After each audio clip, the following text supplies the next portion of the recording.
ಆತ್ಮೀಯರೇ ನಮಸ್ಕಾರ. ಇವತ್ತಿನ ಪತ್ರಿಕಾಗೋಷ್ಠಿಯಲ್ಲಿ ನಮ್ಮ ಮುಧೋಳ ತಾಲೂಕಾ ಆಮ್ ಆದ್ಮಿ ಪಕ್ಷದ ಅಧ್ಯಕ್ಷರಾದಂತಹ ಶ್ರೀಯುತ ಸೋಮನ್ ಗೌಡ್ ಪಾಟೀಲ್ ಇದ್ದಾರೆ. ನಮ್ಮ ನಾಡಗೌಡರು ಮುಧೋಳ ನಗರ ಘಟಕ ಅಧ್ಯಕ್ಷರಾದಂತಹ ನಾಡಗೌಡರು ಇದ್ದಾರೆ. ನಮ್ಮ ಜಿಲ್ಲಾ ಯುವ ಘಟಕದ ಅಧ್ಯಕ್ಷರಾದಂತಹ ಕೃಷ್ಣ ಪೂಜಾರಿ ಅವರಿದ್ದಾರೆ. ಹಾಗೂ ನಮ್ಮ ಬಾಗಲಕೋಟದ ಕಾರ್ಯದರ್ಶಿಯಾದಂತಹ ಶ್ರೀಯುತ ಗಣಿ ಅವರು ಕೂಡ ಇವತ್ತಿನ ಪತ್ರಿಕಾಗೋಷ್ಠಿಯಲ್ಲಿದ್ದಾರೆ. ಇವತ್ತಿನ ವಿಷಯ ಏನಂತಂದ್ರ ರಾಜ್ಯ ಸರ್ಕಾರ ಮತ್ತು ಕಂದಾಯ ಇಲಾಖೆ ಅಂದ್ರ SSLR state survey land records department ಸಂಬಂಧಪಟ್ಟಂತ ವಿಷಯ. ಇಡೀ ನಾವೆಲ್ಲ ನೋಡ್ತಾ ಇದ್ದೀವಿ, ಸರ್ಕಾರ ಒಂಥರ ಮೊಸಳೆ ಕಣ್ಣೀರನ್ನ ಸುರಿಸ್ತಾ ಸುಮ್ಮನೆ ಕುಳಿತಿದೆ. ಎಲ್ಲ ಸದ್ದಿಲ್ಲದೆ ನಡೆಯುತ್ತಂತ ಮಾರ್ಚ್ 1ರಿಂದ ನಡೆಯುತ್ತಿರುವಂತಹ ಲೈಸೆನ್ಸ್ ಸರ್ವೆದಾರರ ಒಂದು ಸ್ಟ್ರೈಕ್ಗೆ ಇಲ್ಲಿವರೆಗೆ ಯಾವ ಸರ್ಕಾರದ ಮಂತ್ರಿಗಳಾಗಲಿ, ಮುಖ್ಯಮಂತ್ರಿಗಳಾಗಲಿ, ಕಂದಾಯ ಸಚಿವರಾಗಲಿ ಯಾವುದೇ ವಿವರಣೆ ಕೊಟ್ಟಿಲ್ಲ. ಬಟ್ ಈ ಕುರಿತು ಇಡೀ ರಾಜ್ಯದಲ್ಲಿ ಸುಮಾರು 4,80,000 ಅರ್ಜಿಗಳು ಖಾಲಿ ಬಿದ್ದಿದ್ದಾವೆ. ನಾನು ಕೃಷ್ಣ ಬೈರೇಗೌಡರಿಗೆ ಪ್ರಶ್ನೆ ಮಾಡ್ತೀನಿ. ಯಾಕಂತಂದ್ರೆ ಕೃಷ್ಣ ಬೈರೇಗೌಡರು ಕೃಷಿ ಇಲಾಖೆಯಲ್ಲಿದ್ದಾಗ ಬಹಳಷ್ಟು ಉತ್ತಮವಾದಂತಹ ಕೆಲಸಗಳನ್ನು ಮಾಡಿ ಅಲ್ಲಿರುವಂತಹ ಭ್ರಷ್ಟಾಚಾರವನ್ನ ಸುಮಾರು 70ರಿಂದ 80% ನಿಷ್ಕ್ರಿಯಗೊಳಿಸಿ ಅಂದ್ರೆ ಪಾರದರ್ಶಕ ಆಡಳಿತಕ್ಕೆ ಒಂದು ಅವಕಾಶ ಮಾಡಿಕೊಟ್ರು. ಅದೇ ರೀತಿ ಈ ಕಂದಾಯ ಸಚಿವರು ಆದ್ಮೇಲೆ 2.0 ಸಾಫ್ಟ್ವೇರ್ ತಗೊಂಡ್ಬಂದ್ರು. ರೈತರಿಗೆ ನೇರವಾಗಿ ಉತ್ತಾರ ಸಿಗುವ ಹಾಗೆ ಮಾಡಿದರು. ಈ ಗ್ರಾಮ ಪಂಚಾಯತ್ ಇನ್ನಿತರ ಕಡೆ ಅವ್ಯವಹಾರ, ಭ್ರಷ್ಟಾಚಾರ, ಲಂಚ ಉಳಿತನಕ್ಕೆ ಒಂದು ತಿಲಾಂಜಲಿ ಹಾಡಿ 2.0 ಸಾಫ್ಟ್ವೇರ್ ತಂದು ಎಲ್ಲರೂ ಕೂಡ ತಮ್ಮ ಮೊಬೈಲ್ ನಲ್ಲಿ ಉತ್ತಾರ ತೆಗೆಯುವ ಹಾಗೆ ಮಾಡಿದರು. ಇನ್ನು ಅವರಿಗೆ ಒಂದು ಕಿವಿ ಮಾತು ಹೇಳಲಿಕ್ಕೆ ಇಚ್ಛೆ ಪಡ್ತೀನಿ. ಆತ್ಮೀಯರಾದಂತಹ ಕೃಷ್ಣ ಬೈರೇಗೌಡ ಸಚಿವರೇ, ಇವತ್ತು 2002ರಲ್ಲಿ ಸರ್ವೆ ಇಲಾಖೆಯಲ್ಲಿ ಲೈಸೆನ್ಸ್ ಸರ್ವೆ ಹುದ್ದೆಗಳ ಸೃಷ್ಟಿಯಾಯಿತು.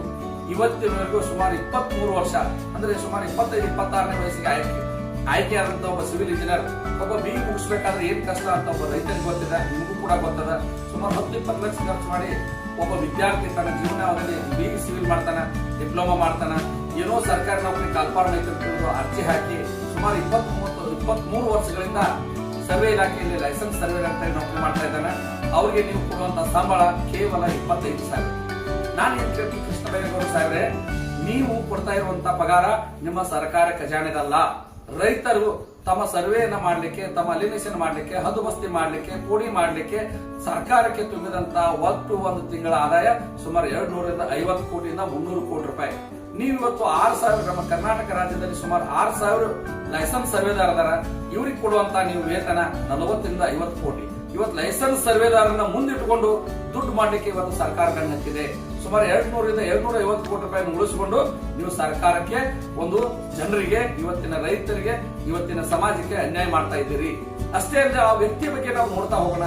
ಇವತ್ತು ನೀವು ಸರ್ಕಾರಿಯಲ್ಲಿ ಸರ್ವೇದಾರರು, ಸರ್ಕಾರಿ ಸರ್ವೇರು, ಗವರ್ಮೆಂಟ್ ಸರ್ವೇರು ಸುಮಾರು 2,800 ಜನ ಇದ್ದಾರೆ. ಇಷ್ಟರ ಮೇಲೆ ನಿಮ್ಗೆ ಏನಾದರೂ ಅಧಿಕಾರ ನಡೆಸಲಿಕ್ಕೆ ಸಾಧ್ಯ ಇದೆಯಾ? ಎಲ್ಲ ಜನರಿಗೆ ಒಂದು ವ್ಯವಸ್ಥೆಯನ್ನು ಮಾಡಿಕೊಡ್ಲಿಕ್ಕೆ ಸಾಧ್ಯ ಇದೆಯಾ? ಕೇವಲ ಮಾರ್ಚ್ 1ರಿಂದ ನಡೆದಂತ ಒಂದು ಧರಣಿ ರಾಜ್ಯದಲ್ಲಿ ಸುಮಾರು 4,80,000 ಅರ್ಜಿಗಳು ಬಿದ್ದಿದ್ದಾವೆ. ಅವಕ್ಕೆ ಯಾವುದು ಇವತ್ತಿನವರೆಗೆ ಸರ್ವೆ ಆಗ್ತಾ ಇಲ್ಲ. ರೈತರು ಖರೀದಿ ಕೊಡಬೇಕಾದ್ರೆ ಖರೀದಿ ಆಗ್ತಾ ಇಲ್ಲ. ಮೊದಲೇ ಮಾರ್ಚ್ ತಿಂಗಳು ರೈತರು ಸಾಲ ಸೋಲ ಮಾಡಿ ತಮ್ಮ ಹೊಲವನ್ನು ಅಡವಿಟ್ಟು ಸಾಲ ಮಾಡಿ ಬ್ಯಾಂಕ್ ಲೋನ್ ತೆಗೆದಿರ್ತಾರೆ. ಅಲ್ಲಿ ಅವರು ಏನಾದ್ರು ಖಾತೆ ಬದಲಾವಣೆ ಮಾಡಿ, ಹಕ್ಕು ವಾಟನೆ ಮಾಡಿಕೊಂಡು ಬದಲಾವಣೆ ಮಾಡಿ, ಹದ್ದುಬಸ್ತಿ ಫಿಕ್ಸ್ ಮಾಡಿಕೊಂಡು ತಮ್ಮ ಸಮಸ್ಯೆಗೆ ಒಂದು ಆರ್ಥಿಕ ಪರಿಹಾರ ತಗೊಳ್ಬೇಕಾದ್ರೆ ನೀವು ಅದನ್ನು ಮಾಡ್ತಾ ಇಲ್ಲ. ಸರ್ವೆ ಇಲಾಖೆ ಬಗ್ಗೆ ಹೇಳ್ಬೇಕಂದ್ರೆ ಹಮ್ಮುರಾಬಿ ಅವರು ಈ ಚೈನ್ ಸಿಸ್ಟಮ್ ಅನ್ನ ತಗೊಂಡ್ಬಂದ್ರು. ಹಮ್ಮುರಾಬಿ ಇದ್ದವ. ನಂತರ 1802ರಲ್ಲಿ ವಿಲ್ಲಿಂಗ್ಟನ್ ಅನ್ನೋರು ಸರ್ವೆಯನ್ನ ಆರಂಭಿಸಿದ್ರು ಇಡೀ ದೇಶದಲ್ಲಿ ಬ್ರಿಟಿಷ್ ಕಾಲದಲ್ಲಿ. ಯಾಕಂದ್ರೆ ಬ್ರಿಟಿಷರು ಮಾಡಿದಂತ ತೀನಿ ಇನ್ನೂ ನಾವು ಬದಲಾಯಿಸಲಿಕ್ಕಾಗಿಲ್ಲ. ನೀವು ಕೋಡಿ ಮುಕ್ತ ಗ್ರಾಮ ಮಾಡ್ತೀರಿ ಅಂದ್ರೂ ಅದನ್ನು ಕೂಡ ಸಂಪೂರ್ಣ ಮಾಡಕ್ಕಾಗಿಲ್ಲ. ಯಾಕಂದ್ರೆ ಸಾರ್ವಜನಿಕರಿಗೆ ಕಡೆಯಿಂದ ಹಣ ಉಳಿಸಿಕೊಂಡು ನೀವು ಸೇವೆ ಕೊಡ್ತಾ ಇದ್ದೀರಿ. ಅದನ್ನು ಕೂಡ ಸೇವೆ ಮಾಡುವಂತ ವ್ಯಕ್ತಿಗಳಿಗೆ ಮಾನಸಿಕವಾಗಿ, ದೈಹಿಕವಾಗಿ, ಆರ್ಥಿಕವಾಗಿ, ಟೆಕ್ನಿಕಲ್ ಆಗಿ ಅವರು ಹಗಲಿ ರಾತ್ರಿ ಶ್ರಮ ಪಟ್ಟು ರೈತರ ಸಮಸ್ಯೆಗಳನ್ನ ಪರಿಹಾರ ಕೊಡುವಂತ ಒಂದು ಸರ್ವೇರಿಗೆ ನೀವು ರಕ್ಷಣೆ ಕೊಡದಿದ್ರೆ ಇನ್ನು ಯಾರಿಗೆ ರಕ್ಷಣೆ ಕೊಡ್ತೀರಿ? ಅವ್ರು ದುಡಿದಂತ ಹಣವನ್ನ ಅವರಿಗೆ ಕೊಡಕ್ ಆಗದಿದ್ರೆ ನಿಮ್ಮ ಗವರ್ಮೆಂಟ್ ಯಾಕೆ ಬೇಕು ನಮಗೂ? ಯಾಕಂದ್ರೆ ಈಗ ನಮ್ಮ ಆಮ್ ಆದ್ಮಿ ಪಕ್ಷ ದೆಹಲಿ, ಪಂಜಾಬ್ದಲ್ಲಿ ಮಾಡಿದ ಬಗ್ಗೆ ನಮ್ಮ ನಾಯಕರು ಕೂಡ ಮಾತಾಡ್ತಾರ. ಈ ವ್ಯವಸ್ಥೆಯನ್ನ ಸರಿಪಡಿಸದೆ ಹೋದ್ರೆ ಆಮ್ ಆದ್ಮಿ ಪಕ್ಷ ಬೀದಿಗಿಳಿದು ಹೋರಾಟ ಮಾಡ್ಬೇಕಾಗ್ತದ. ದಯವಿಟ್ಟು ನಿಷ್ಕಾಳಜಿ ಮಾಡಬೇಡ್ರಿ.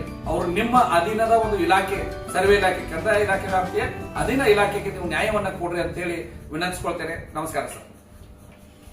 ಈಗ ನಮ್ಮ ಮುಧೋಳ ತಾಲೂಕು ಆಮ್ ಆದ್ಮಿ ಪಕ್ಷದ ಅಧ್ಯಕ್ಷರಂತ ಸೋಮನ್ ಗೌಡರು ಈ ಬಗ್ಗೆ ಮಾತಾಡ್ತಾರೆ.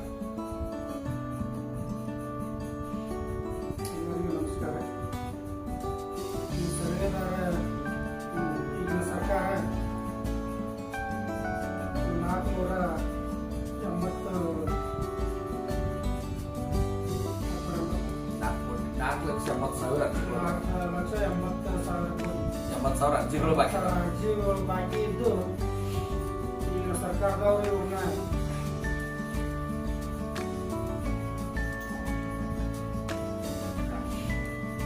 ಸರ್ಕಾರ ಕೊಡುವಂತ ನಿಯಮಾವಳಿ ಪ್ರಕಾರ ಕಾಯಮಾತಿ ಮಾಡಿ ಅಂತೇಳಿ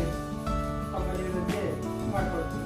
ಅದೇ ರೀತಿ ನಮ್ಮ ಜಿಲ್ಲಾ ಯುವ ಘಟಕದ ಅಧ್ಯಕ್ಷರಾದ ಕೃಷ್ಣ ಪೂಜಾರಿ ಅವರು ಕೂಡ ತಮ್ಮ ಅಭಿಪ್ರಾಯವನ್ನು ವ್ಯಕ್ತಪಡಿಸ್ತಾರೆ. ಈಗ ನಿರುದ್ಯೋಗ ಸಮಸ್ಯೆ ನಮ್ಮ ಕರ್ನಾಟಕದಲ್ಲಿ ಜಾಸ್ತಿ ಇದೆ. 2,80,000 ಹುದ್ದೆಗಳ ಮೇಲೆ ಉದ್ಯೋಗಗಳು ಖಾಲಿ ಇದ್ದಾವೆ. ಇನ್ನು ಸರ್ಕಾರ ಇನ್ನೂ ತುಂಬಿಲ್ಲ. ಮತ್ತೆ ಸರ್ವೇಗಳನ್ನ ಇದು ಏನು ನೇಮಕಾತಿಯನ್ನು ಮಾಡಿಲ್ಲ. ಮತ್ತೆ ನಮ್ಮ ಪಂಜಾಬ್ ಮತ್ತು ದೆಹಲಿಯಲ್ಲಿ ಈ ತರ ಸಿಸ್ಟಮ್ ಮಾಡಿದ್ದಾರೆ ಈಗಾಗಲೇ. ಇನ್ನು ಗವರ್ಮೆಂಟ್ನವರು ಹೋಗಿ ಬೇಕಾದ ಮಾದರಿಯನ್ನು ತೆಗೆದುಕೊಂಡು ಬಂದು ಅವರಿಗೆ ಒಂದು ಸೂಕ್ತ ಪರಿಹಾರ ಕೊಡಬೇಕಂತ ಕೇಳ್ತಾರೆ. ಆದ್ಮೇಲೆ ಪಂಜಾಬ್ ಮತ್ತು ದೆಹಲಿಯಲ್ಲಿ ಸುಮಾರು 45,000 ಖಾಸಗಿ ನೌಕರರನ್ನ ಅಂದ್ರೆ ಗುತ್ತಿಗೆ ಆಧಾರದ ನೌಕರನ್ನ ಕಾಯಂಗೊಳಿಸಿವಿ. ಅಲ್ಲಿ ಸರ್ಕಾರಿ ಸೌಲಭ್ಯಗಳನ್ನ ಜನರಿಗೆ ನೇರವಾಗಿ ಕೊಡ್ತಾ ಇದ್ದೀವಿ. ಯಾವ ವ್ಯಕ್ತಿ ಸಂಪೂರ್ಣ ಸ್ಯಾಲರಿ ತಗೊಂಡು ನೌಕರಿ ಮಾಡ್ತಾನ ಅಲ್ಲಿ ಭ್ರಷ್ಟಾಚಾರವನ್ನ ತಡೆಯಲಿಕ್ಕೆ ಸಾಧ್ಯ